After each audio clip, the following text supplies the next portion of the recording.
মাধব বেণীমাধব তোমার বাড়ি যাব।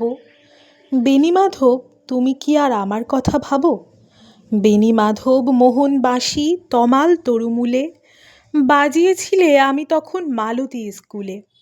ডেস্কে বসে অঙ্ক করি, ছোট্ট ক্লাস ঘর, বাইরে দিদিমণির পাশে দিদিমণির বর। আমি তখন নবম শ্রেণী, আমি তখন শাড়ি, আলাপ হলো বেণীমাধব সুলেখাদের বাড়ি। বেণীমাধব লেখাপড়ায় ভালো, শহর থেকে বেড়াতে এলে আমার রং কালো।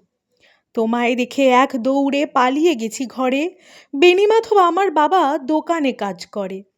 কুঞ্জে অলি গুঞ্জে তবু ফুটেছে মঞ্জরি, সন্ধেবেলা পড়তে বসে অঙ্কে ভুল করি। আমি তখন নবম শ্রেণী, আমি তখন 16। ব্রিজের ধারে বেণীমাধব লুকিয়ে দেখা হলো।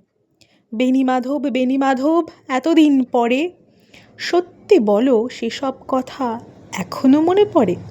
সেসব কথা বলেছ তুমি তোমার প্রেমিকাকে? আমি কেবল একটি দিন তোমার পাশে তাকে দেখেছিলাম আলোর নিচে, অপূর্ব সে আলো।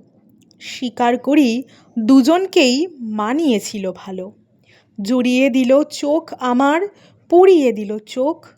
বাড়িতে এসে বলেছিলাম ওদের ভালো হোক। রাতে এখন ঘুমাতে যাই একতলার ঘরে, মেঝের উপর বিছানা পাতা জ্যোৎস্না এসে পড়ে।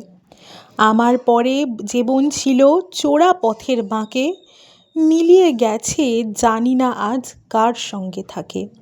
আজ জুটেছে কাল কি হবে, কালের ঘরে শনি। আমি এখন সেই পাড়ায় সেলাই দিদিমণি। তবু আগুন বেণীমাধব, আগুন জ্বলে কই? কেমন হবে আমিও যদি নষ্ট মেয়ে হই?